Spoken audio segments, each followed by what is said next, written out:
Sir थोडं पुढे तिकडे चेहऱ्यावरती सर आज नेमक्या कशा संदर्भातल्या बैठका झाल्या? बीड आणि साताऱ्याच्या इच्छुक उमेदवारांची सुद्धा चर्चा झाली. सातारा आणि बीड लोकसभा मतदारसंघातील काही प्रमुख कार्यकर्त्यांना बोलवण्यात आलेलं होतं त्यांची मतं विचारात घेण्यासाठी. यापेक्षाही आणखीन बरेच कार्यकर्ते बोलवणं आवश्यक होतं, पण वेळेअभावी आम्ही सर्वांना बोलू शकलो नाही.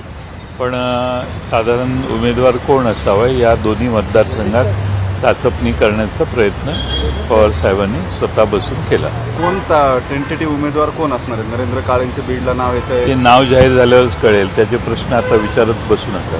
रोहित पवारांचा विषय काल ईडीनं अटॅच केलाय त्यांचा कारखाना, तर त्यांचाही खुलासा आलाय. तुमची काय प्रतिक्रिया? मूळ 2 क्लोजर फाईल झालेल्या असतानाही पुन्हा ईडीनं सरफेस ऍक्ट जे आश्चर्य आहे. अशा पद्धतीनं एकदाच त्यांना बोलवण्यात आलं आणि त्यानंतर त्यांच्याकडून कागदपत्र घेतली आणि एकदम अटॅचमेंटच आली, असं कधी मी ऐकलेलं नाही. पण नक्की तपशील काय हे रोहित पवार यांनी आपल्याला खुलासा केला असेल. प्रकाश आंबेडकरांनी परत काँग्रेसवरती टीका केलेली आहे. खरगेंनी आजूबाजूचे दलाल सांभाळावेत असं ते म्हटले. काँग्रेसमध्ये सुपारीबाज आहेत आणि येत्या 3 दिवसात त्यांची नावं जाहीर करणार असं आंबेडकरांचं. ठीक आहे, तर ते जाहीर करतील. आमचा प्रयत्न आहे की वंचित बहुजन आघाडीला आमच्याबरोबर घ्यावं. राज्यातले वेगळे पक्ष एकत्रितपणाने महाराष्ट्रात लढावेत आणि भारतीय जनता पक्षाचा पराभव करावा हा प्रयत्न आमच्या महाविकास आघाडीचा आहे. त्यात त्यांनी यावं असा आम्ही सर्वजण एकमताने प्रयत्न करतोय. त्यामुळे त्यांनी केलेल्या कोणत्याही भाष्यावर आज भाष्य करणं आवश्यक नाही. आम्हाला अपेक्षा आहे की भारतीय जनता पक्षाचा पराभव करण्यासाठी ते आम्हाला साथ देतील. आक्रमक का होत आहेत? एवढे दबाव टाकण्यासाठी आक्रमक होत आहेत महाविकास आघाडीवर जास्त जागा मिळवण्यासाठी, किंवा काय? त्यांची अत्यंत बोल्ड स्टेटमेंट्स गेल्या आठवडाभर सतत सुरू आहेत. हा प्रश्न त्यांना विचारणं तुम्ही योग्य आहे. तुम्हाला असेसमेंट माझं पक्का आहे, पण आज सांगण्याची आवश्यकता नाही आहे. त्याच्याबद्दल काही शंका नाही का उपस्थित होत अशा पद्धती? कारण नाही, मला शंका होत नाही. मला खात्री आहे की ते आमच्या आघाडीत सहभागी होतील.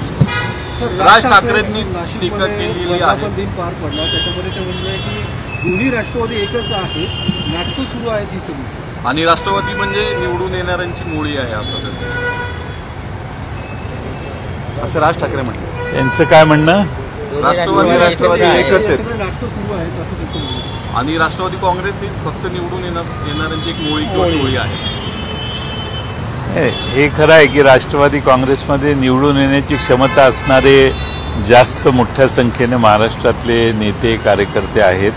आता त्यात दुफळी झाली आहे. 2 पक्ष झालेले आहेत, दोघांची चिन्ह वेगळी झालेली आहेत आणि त्यामुळं हे 2 पक्ष झालेत ही आता वस्तुस्थिती आहे. जागा वाटपाबाबत तुम्ही काय, म्हणजे पुढच्या महायुतीच्या जागा वाटपावरती लक्ष ठेवणार, त्याच्यानंतर तुमचं होणार अशा पद्धतीने काय? नाही, असं काही नाही. महाविकास आघाडीचा जो निर्णय आहे त्यात जागा वाटप आमच्या सर्व घटक पक्षांना कसं झालं आहे याचा अजून निश्चित आकडा निश्चित झालेला नाही. तो पुढच्या 4-5 दिवसात व्हावा अशी अपेक्षा आहे आणि त्यानंतर आम्ही आमचे उमेदवार घोषित करू. आमचे बऱ्याच ठिकाणचे उमेदवार नक्की झालेले आहेत. साधारणपणे किती ठिकाणचे उमेदवार? नावं नाही, किती ठिकाणचे उमेदवार? 5-6 ठिकाणचे तर आमचे झालेलेच आहे. एकूण किती जागा राष्ट्रवादी काँग्रेसने मागितलेल्या आहेत त्यावर मी आता भाष्य करत नाही. एकदा निर्णय झाल्यावरच तो आकडा तुम्हाला कळावा अशी माझी अपेक्षा आहे. राज ठाकरेंनी स्मारकासंदर्भात प्रश्न उपस्थित केला की काल सुनेत्रा पवार आणि सुप्रिया सुळेंनी गळा भेट घेतली बारामतीमध्ये एकमेकांच्या, आणि या घटनांमुळे सतत कार्यकर्त्यांमध्ये दोन्ही बाजूचा संभ्रम तयार होतो की नेमकं काय म्हणजे संभ्रम होण्याचं कारण नाही. आता एकमेकाचे विरोधी लढतात. एका देवळात भेटल्यावर भेटणं हे सोपस्कार असतातच. त्याच्या पलीकडे त्याला आज महत्त्व देण्याची आवश्यकता नाही आहे. राज ठाकरे असंही म्हणाले की अजूनही तुम्ही दोन्ही पक्ष म्हणजे अजित पवार गट आणि तुमचा पक्ष हे अजून एकच आहे. राज ठाकरेंनी शिवस्मारकाचा मुद्दा उपस्थित केला. भाजपने दिलेली ती भूलथाप आहे असं राज ठाकरेंचं म्हणणं आहे. त्यामुळे अरबी समुद्रातली मागच्या वेळी पाण्याचं पूजन देखील जाऊन करण्यात आलं, पण प्रगती शून्य आहे. कोर्टात केस आहे, काही अडकलेलं आहे. कोर्टातले बाकीचे निर्णय वेळेवर लागू शकतात, पण छत्रपती शिवाजी महाराजांच्या स्मारकाचा निर्णय वेळेवर लागू शकत नाही.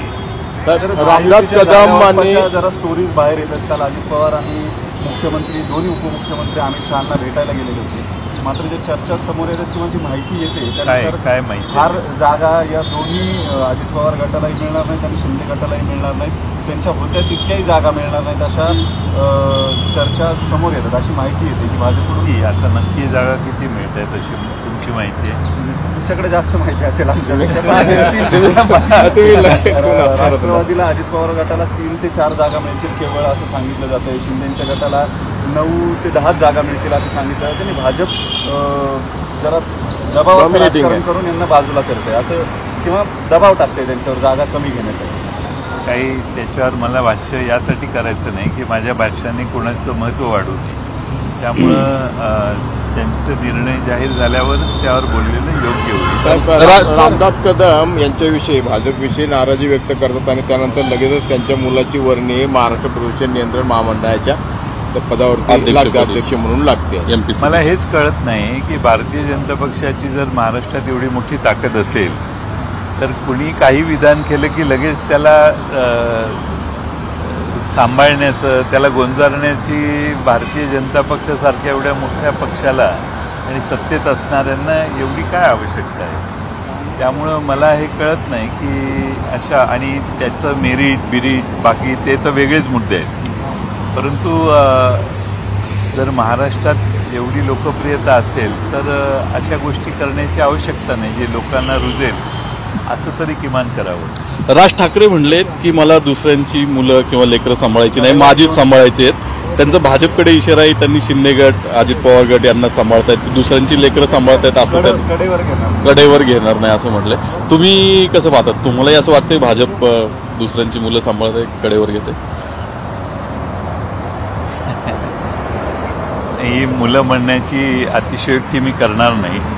ते त्यांचे 2 राजकीय मित्र निर्माण केलेले आहेत. त्यांचा जन्म हा दुसरे 2 पक्ष फोडून करण्यात आलेला आहे. हीच महाराष्ट्राला खटकणारी बाब आहे.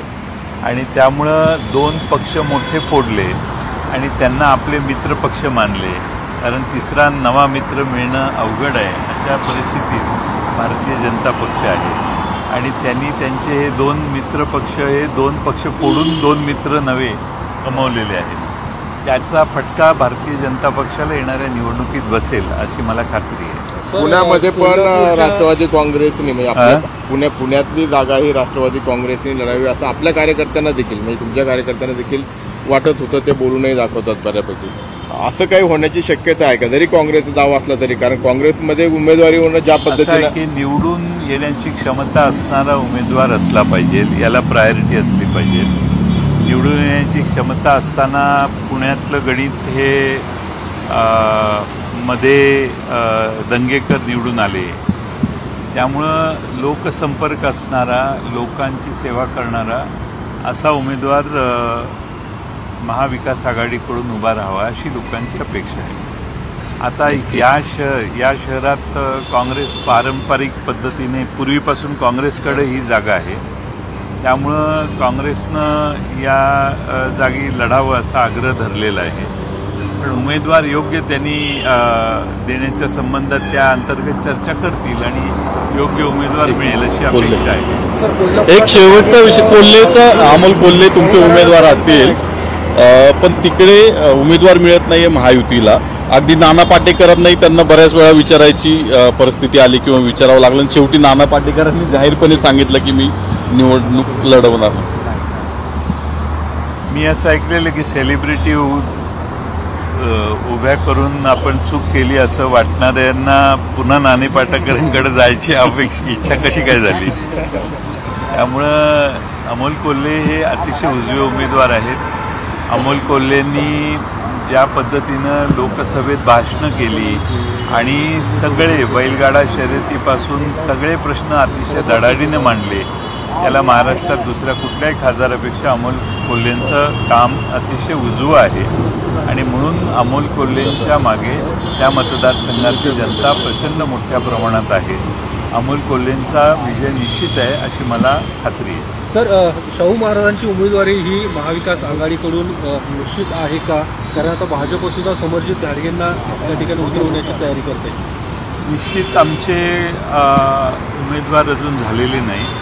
छत्रपती शाहू महाराजांना आम्ही विनंती केलेली आहे की त्यांनी या निवडणुकीत उभं राहावं, कारण आमची आघाडी शाहू फुले आंबेडकरांचा विचार घेऊन या निवडणुकीत उतरते आणि पूर्वीपासून त्या विचाराचे आम्ही आग्रही लोक आहोत आणि म्हणून खुद्द पवारसाहेबांनी देखील इच्छा व्यक्त केलेली आहे की त्यांनी या निवडणुकीत भाग घ्यावा. अजून त्यांनी अंतिम त्यांचा निर्णय दिलेला नाही, त्यामुळे ते उभे राहतीलच का हे आज सांगता येणार नाही. आणि बारामतीमधून सुनेत्र पवार निश्चित आहे. सुप्रियाताई सुळे निश्चित आहेत. सुनेत्र पवार प्रचाराला लागला. सुप्रियाताई तुम्ही वर बघून प्रश्न विचारत जावा. सुप्रिया